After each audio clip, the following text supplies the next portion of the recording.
محمد زبیر احمد بھٹی۔ آج ہم class first year میں اردو کا پیپر پیٹرن کیا ہونا چاہیے یہ سیکھنے کے لیے جا رہے ہیں۔ یہ اس لیے بھی ضروری ہے کہ ہم نے پورا سال اردو کے سبجیکٹ کی کیسے تیاری کرنی ہے۔ سائنس کے بچے اکثر اوقات اردو کی طرف توجہ نہیں دیتے، جس کی وجہ سے بہت سارا نقصان ہوتا ہے۔ سائنس سبجیکٹس 85 نمبر کا 85 مارکس کا پیپر ہوتا ہے، جبکہ اردو کا 100 نمبر کا پیپر ہوتا ہے، جس پر اس میں کوئی بھی شارٹ کویسچن نہیں ہوتا، سبھی لانگ کویسچن اور بڑے تفصیل سے جواب لکھنا پڑتے ہیں۔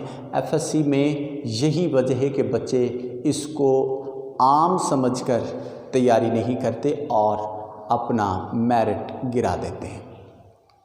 اردو نمبر دیتی ہے، اس کے لیے کچھ خاص تکنیک کا ہونا ضروری ہے۔ پیپر پیٹرن، کویسچن کی اہمیت، پارٹس کی اہمیت کہ کس پورشن سے کتنے مارکس کا کویسچن آتا ہے اور ہم نے اس کو پورا سال کس طرح ٹائم دینا ہے، کس قدر مینیج کرنا ہے۔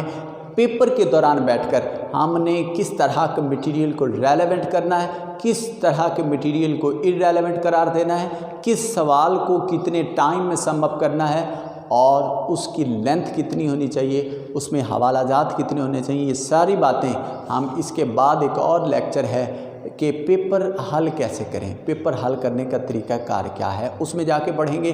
آج کا ہمارا جو یہ لیکچر ہے، اس میں صرف اور صرف ہم نے یہ سیکھنا ہے کہ FSC میں پیپر کس نوعیت کا آتا ہے، کس طرح کا پیپر آتا ہے، تاکہ ہمیں اپنا ایریا نظر آئے کہ کس ایریے پہ ہم نے زیادہ فوکس کرنا ہے اور کس چیز کو ہم نے زیادہ تیار کرنا ہے۔ تو لیجئے شروع کرتے ہیں۔ ہمارا FSC کا سال اول کا جو پیپر ہے، اس کے دو حصے ہوتے ہیں، ایک معروضی حصہ ہے، ایک انشائیہ حصہ ہے۔ معروضی حصہ 20 نمبروں پر مشتمل ہوتا ہے، جبکہ انشائیہ حصہ جو ہے یہ 80 نمبر کا ہے۔ یہ جو کثیر الانتخابی سوالات ہوتے ہیں، اس کے 4 پورشن بنے ہوتے ہیں۔ پہلا پورشن اسباق میں سے MCQs، آپ کے 14 سبق ہیں فرسٹ ایئر میں، 14 سبقوں میں سے MCQs 5 MCQs آتے ہیں۔ اس میں یاد رہے حصہ نظم اور حصہ غزل سے کوئی MCQs نہیں آتا، نہ کسی شاعر کے متعلق اور نہ ہی اس کی ایکسرسائز سے، صرف سبقوں میں سے 5 نمبر کے MCQs آتے ہیں۔ دوسری چیز ہے ادبی اصطلاحات۔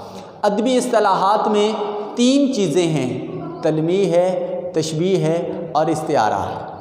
یہ 3 الفاظ کے تصور سے 5 نمبر کا سوال ہوتا ہے۔ اور شعری اصطلاحات ہیں، جس میں 4 چیزیں ہیں، قافیہ ہے، مطلع ہے، مقطع ہے اور ردیف ہے۔ قافیہ، مطلع، مقطع اور ردیف، یہ 4 شعری اصطلاحات ہیں جن میں سے 5 نمبر کا سوال آتا ہے، اور 3 ادبی اصطلاحات ہیں، تلمیح، تشبیہ اور استعارہ، اس کے 5 نمبر کا سوال ہے۔ اور 5 نمبر تذکیر و تانیث کے استعمال کے آتے ہیں کہ لفظ بطور مذکر کے استعمال ہو رہا ہے یا بطور مؤنث کے استعمال ہو رہا ہے۔ یہ 5 نمبر تذکیر و تانیث کے ہیں۔ یوں 5 نمبر اسباق کے MCQs کے، 5 ادبی اصطلاحات کے 10، 5 شعری اصطلاحات کے 15 اور 5 تذکیر و تانیث کے استعمال کے، یہ 20 نمبر کی آپ کی معروضی کا پورشن ہوتا ہے۔ ہم آگے بڑھتے ہیں حصہ انشائیہ کی طرف۔ حصہ انشائیہ کا پیپر جو ہے یہ 2 حصوں پر مشتمل ہوتا ہے۔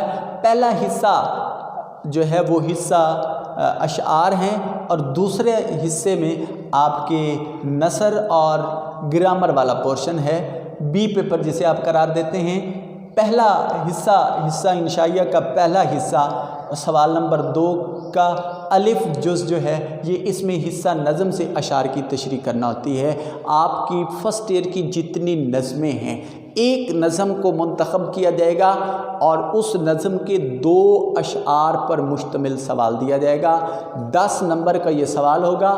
نمبرز کی ڈویژن اس طرح ہوگی کہ ایک نظم کے عنوان کا نمبر ہوگا، ایک شاعر کے نام کا نمبر ہوگا، 8 نمبر کی نظم کے اشعار کی اکٹھی تشریح کرنے سے ملتے ہیں، اور یہ 10 نمبر کا سوال ہوتا ہے۔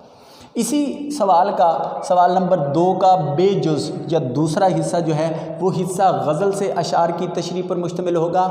ایک ہی شاعر کی ایک ہی غزل منتخب کی جائے گی اور اسی ایک غزل سے 3 اکٹھے اشعار دیے جائیں گے اور ان کی مارکس ڈویژن ہوگی 1 + 3 + 3 + 3 اور یہ 10 نمبر کا سوال ہوگا۔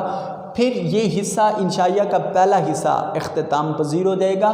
اس کے بعد حصہ انشائیہ کا دوسرا حصہ شروع ہوتا ہے جس کو نثری حصہ کہتے ہیں۔ سوال نمبر 3 ہوگا سیاق و سباق کی مدد سے تشریح کرنا۔ اس میں یہ 15 نمبر کا سوال ہے، سب سے بڑا سوال ہوتا ہے آپ کے پیپر کا اور سب سے زیادہ نمبر اسی سوال سے کٹتے ہیں، سب سے زیادہ احتیاط اسی سوال میں کرنا چاہیے۔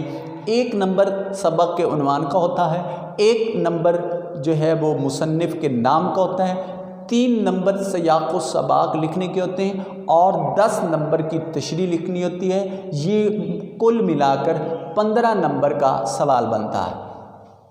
سوال نمبر 4 درسی سبق کا خلاصہ لکھنا ہوتا ہے جس میں 1 نمبر سبق کے عنوان کا ہوتا ہے، 9 نمبر آپ کے خلاصے کے ہوتے ہیں اور یہ کل ملا کے 10 نمبر کا سوال ہوتا ہے۔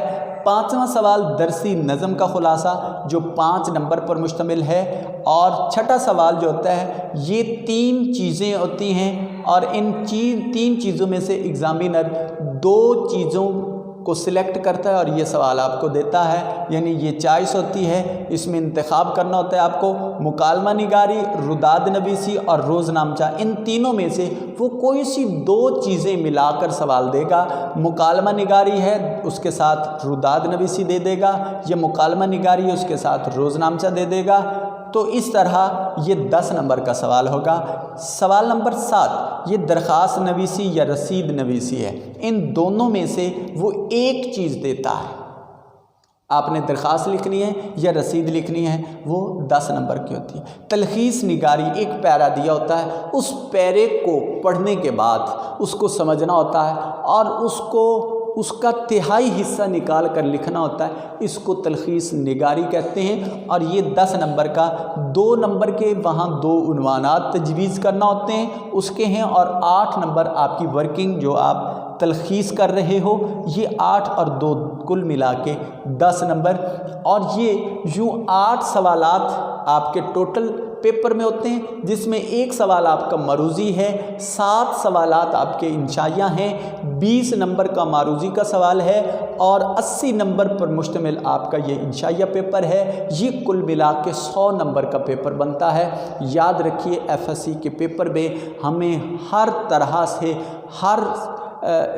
یعنی FSC کا یہ جو پیپر ہے یہ اس کے مارکس بکھرے ہوئے ہوتے ہیں، یہ مت سمجھیے گا کہ اردو مارکس نہیں دیتی، اس کے مارکس بکھرے پڑے ہیں، صرف ان کو سمیٹنے کی ضرورت ہوتی ہے، ہر چیز پر ہم نے برابر کا فوکس کرنا ہوتا ہے اور نتیجتاً انشاءاللہ اللہ پاک بہت بہترین کامیابی سے نوازتے ہیں۔ محنت کبھی کسی کی ضائع نہیں ہوتی، صرف ضرورت اس امر کی ہوتی ہے کہ ہم نیت کی درستی کو مد نظر رکھتے رہیں اور اپنی محنت لگن سے کام کرتے رہیں تو اللہ تعالیٰ ضرور محنت کا پھل دیتا ہے۔ اللہ تعالیٰ ہم سب کا حامی و ناصر ہو۔ والسلام علیکم ورحمۃ اللہ وبرکاتہ۔